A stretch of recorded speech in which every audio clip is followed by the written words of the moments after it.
அதான் கடைசி கட்ட தேர்தல் பிரச்சாரத்துல திருவள்ளூர் தொகுதி மக்களுக்கு நீங்க கடைசி தேர்தல் பிரச்சாரம் முடிய இன்னும் 2-3 மணி நேரம் தான் இருக்கு. இந்த மாதிரி நேரத்துல நீங்க கடைசியா மக்களுக்கு சேர வேண்டிய ஒரு செய்தியா என்ன சொல்றீங்க? ஆட்சி மாற்றம் வரணும், அந்த சட்டமன்ற உறுப்பினர் மாற்றப்பட வேண்டும், உங்களுக்கு வேலை செய்கின்ற சட்டமன்ற உறுப்பினரை தேர்ந்தெடுங்கள். மக்களை சந்திக்கும் போது அவர்கள் கிராமங்களில் இருக்கிற பிரச்சனைகள், தனிப்பட்ட பிரச்சனைகள், குறிப்பாக கிராமத்தில் வந்து எந்த வேலையும் நடக்கலை, எங்களுக்கு 100 நாள் வேலையில் நிறைய பிரச்சனைகள், நெல் கொள்முதல் நிலையங்கள் நிறைய பிரச்சனைகள், இதை பற்றி தான் நிறைய சொல்கிறாங்க. விவசாயிகள்னு சொன்னால் நெல் கொள்முதல் நிலையங்கள் பிரச்சனை சொல்கிறாங்க. தாய்மார்கள் எடுத்துக்கொண்டோம்னா 100 நாள் வேலையில் இந்த குழாய் வரின்னு ஒரு வரியை போட்டது, அது வந்து எடப்பாடியார் வந்து இப்போ ரத்து பண்ணுறேன்னு சொல்லியிருக்காரு.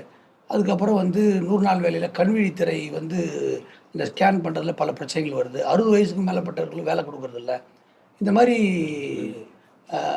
கிராமத்தில் வந்து மக்கள் வந்து சாலையே போடலை. எங்கள் ஊரில் குடிநீர் பிரச்சனை இருக்குது.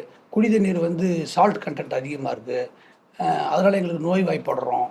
ஆர்ஓ பிளான்ட் வேணும். அந்த மாதிரி ஒவ்வொரு ஊர்லேயும் ஒவ்வொரு தரப்பட்ட கோரிக்கைகள், பிரச்சனைகள் சொல்லிக் கொண்டு இருக்கிறார்கள் மக்கள்.